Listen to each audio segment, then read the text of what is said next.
প্রাথমিক সঙ্গীত ও শরীর চর্চার শিক্ষক নিয়োগ দেওয়ার সিদ্ধান্ত বাতিল করেছে সরকার। এই ব্যাপারে আপনার প্রতিক্রিয়া কি? আপনি নিজেও তো সঙ্গীত শিক্ষক নিয়োগের প্রজ্ঞাপন যার বিরোধিতা করেছিলেন। প্রথম কথা হলো যে এটার জন্য সংশ্লিষ্টদেরকে আমরা অবশ্যই ধন্যবাদ জানাই, কারণ এতে গণ আকাঙ্ক্ষার প্রতিফলন ঘটেছে বলে আমরা বিশ্বাস করি।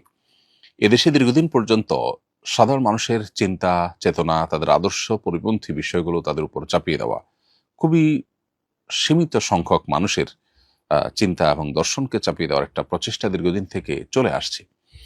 এদেশের প্রায় ৮০%-এর বেশি মানুষ আমাদের ধারণা মতে তাদের সন্তানদেরকে নিজ গরজে, নিজ খরচে, নিজ উদ্যোগে ধর্মীয় শিক্ষা দিয়ে থাকেন। এখান থেকে কিন্তু মানুষের আকাঙ্ক্ষা এবং প্রত্যাশা পরিষ্কার যে মানুষ ধর্মীয় শিক্ষা দিতে চায়। কিন্তু প্রাথমিকে ধর্মীয় শিক্ষক নিয়োগ দেয়নি সরকার, কোনো সরকারই দেয়নি।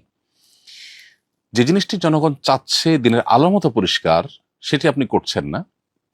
যে জিনিসটি জনগণ চাচ্ছে না সেটা প্রমাণ কি? সেটা প্রমাণ হলো যে এদেশের কত পার্সেন্ট মানুষ নিজের সন্তানকে গান শিক্ষা দেওয়ার জন্য নিজস্ব উদ্যোগ নেন। কয়জন মানুষ? অভিভাবকদের মধ্যে পার্সেন্টেজে আমরা কি 1%ও আনতে পারবো? তার মানে কি দাঁড়ালো?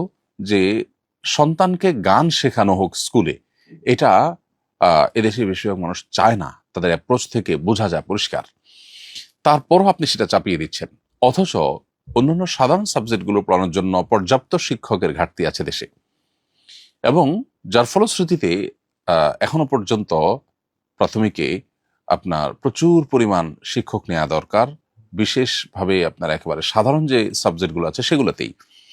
সেগুলো না করে আপনি বরং যেটা জনগণের কোনো প্রত্যাশা নেই, আকাঙ্ক্ষা নাই, কোনো ডিমান্ড নাই, একেবারে বাম ঘেঁষা এবং আপনার জনগণ থেকে বিচ্ছিন্ন যে মানুষগুলো, তাদের কিছু মানুষের আর্গুমেন্ট থাকে যারা পশ্চিমাদের বিভিন্ন এজেন্ডা বাস্তবায়ন করার জন্য কাজ করে থাকে, সেটাকে বাস্তবায়ন করার জন্য যারা এরকম উদ্যোগ গ্রহণ করেছে, সরকার উচিত তাদেরকে বিচারের আওতায় আনা, তাদেরকে জিজ্ঞাসাবাদের মুখোমুখি করা, কেন তারা এটা করেছে, কার কাছ থেকে কত টাকা খেয়ে তারা এটা করেছে, সেটি বরং বের করা দরকার। তবে সরকার যেটুকু করেছে সেটুকু অবশ্যই আমরা সরকারকে ধন্যবাদ জানাই। অতএব গণ আকাঙ্ক্ষার পরিপন্থী কোনো বিষয় চাপিয়ে দেওয়া, এটা কখনোই ন্যায্য হতে পারে না। এই অন্যায্য কাজটা দেশে দীর্ঘদিন থেকে চলে আসছে। এক্ষেত্রেও সেটি করার চেষ্টা করা হয়েছিল দুর্ভাগ্যজনকভাবে। তো সেটি যে আপাত দৃষ্টিতে আলহামদুলিল্লাহ বন্ধ হয়েছে, সেটি একটি সান্ত্বনার বিষয়। আমরা দোয়া করি আল্লাহ তাআলা আমাদের এই প্রিয় মাতৃভূমিকে নিয়ে যে পশ্চিমাদের ষড়যন্ত্র আছে সেটা থেকে আল্লাহ তাআলা আমাদেরকে হেফাজত থাকার তৌফিক দান করুন। সম্প্রতি তালাক সম্পর্কে আপনার একটি স্ট্যাটাস পড়লাম, আমি আমার পরিবার নিয়ে খুবই কষ্টে আছি। স্ত্রী আমাকে বোঝে না, সামান্য অজুহাতে, আবার কোনো অজুহাত ছাড়াই আমার সাথে কথা বলা বন্ধ করে দেয়, বিছানা আলাদা করে ফেলে। বেশ কিছুদিন যাবার পর আবার তার ইচ্ছে অনুযায়ী বিছানা একসাথে করে। এই মুহূর্তে আমার কি করা উচিত? আপনার পরামর্শ কামনা করছি।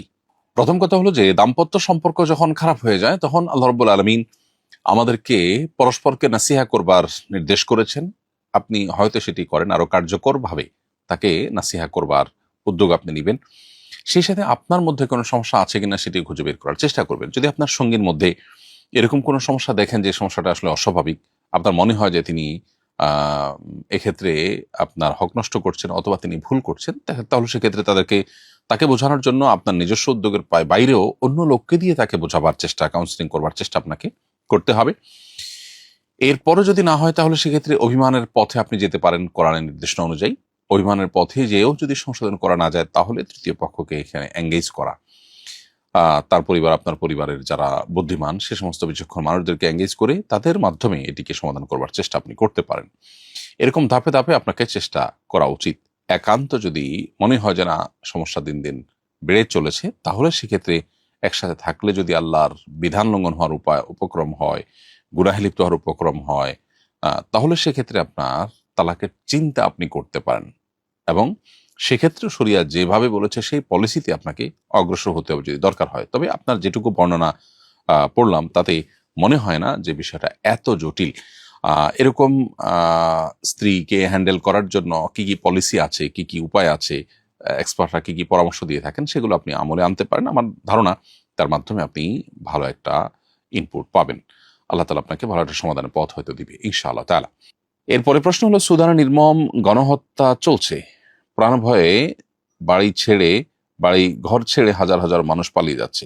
মানবাধিকার সংস্থা কিংবা মুসলিম বিশ্বেরও কোনো কার্যকরী পদক্ষেপ তেমন চোখে পড়েনি। দেশে এত বড় মানবিক বিপর্যয়ে মুসলিম বিশ্বের কি কিছুই করার নেই? আপনি কি মনে করেন? খুবই দুর্ভাগ্যজনক একটি বাস্তবতা। সেটি হলো, আজ আমরা গোটা বিশ্বের মুসলমানরা আমাদের আইডেন্টিটি ক্রাইসিসে ভুগছি। আমরা আমাদের আত্মপরিচয় হারিয়ে ফেলেছি। আমরা নিজেদের পরিচয়কে নির্দিষ্ট ভূখণ্ডের সাথে পরিচিত করিয়েছি এবং ওর মধ্যে সীমাবদ্ধ করে ফেলেছি। ধরুন, আজকে কোনো মুসলিম দেশ, সৌদি আরব অথবা অন্য কোনো প্রভাবশালী মুসলিম দেশ, সেই দেশের কোনো একটা অঞ্চলে যদি এরকম ঘটনা ঘটতো, সেখানে যদি এরকম মানুষের উপরে আপনার জুলুম, নির্যাতন, স্টিম ট্রলার চলতো, সেখানে যদি এরকম হানাহানি হতো, তাহলে সেটার জন্য সে দেশটা কতটা মাথা ব্যথা করতো এবং সেটা থামানোর জন্য কত রকমের উদ্যোগ নিত। কিন্তু আজ জিনিসটা যেহেতু আরেক দেশে ঘটছে, সেজন্য সারা বিশ্বের বিভিন্ন দেশ বা ভূখণ্ড ভিত্তিক জাতীয়তাবাদের যে আপনার চক্কর, এই চক্রের মধ্যে থাকা মুসলমানরা আমরা মনে করছি যে আমরা তো সেফ আছি, এটা তো তারা বিপদগ্রস্ত।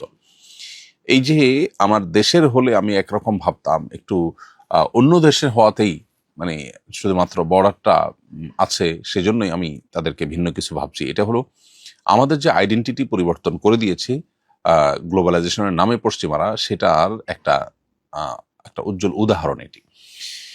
অতএব মুসলিম বিশ্বের মানুষজন, আমরা যারা আছি, আমাদের নেতৃবৃন্দ যারা আছেন, তারা যে এখানে চরমভাবে ব্যর্থ, এবং তারা যে সত্যিকার অর্থে বলতে গেলে শুধু ব্যর্থই নয়, বরং তারা চেষ্টাই করেনি।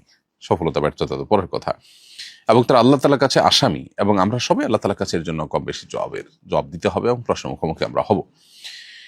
এর পাশাপাশি আরেকটা বিষয় আমাদের মাথায় রাখতে হবে, সেটি হলো যে সেখানে, অর্থাৎ আফ্রিকার দেশগুলোতে কিন্তু আপনার পশ্চিমা বিশ্বের মোড়ল রাষ্ট্রগুলোর প্রচুর পরিমাণ কার্যক্রম আছে। আমরা জানি জাতিসংঘের তরফ থেকে আপনার সেখানে যে শান্তিরক্ষা মিশনের নামে পৃথিবীর বিভিন্ন দেশ থেকে যে সেনাবাহিনী এবং পুলিশ, আইন শৃঙ্খলা রক্ষাকারী বাহিনীর সদস্য এবং অফিসারদেরকে সেখানে নেওয়া হয়।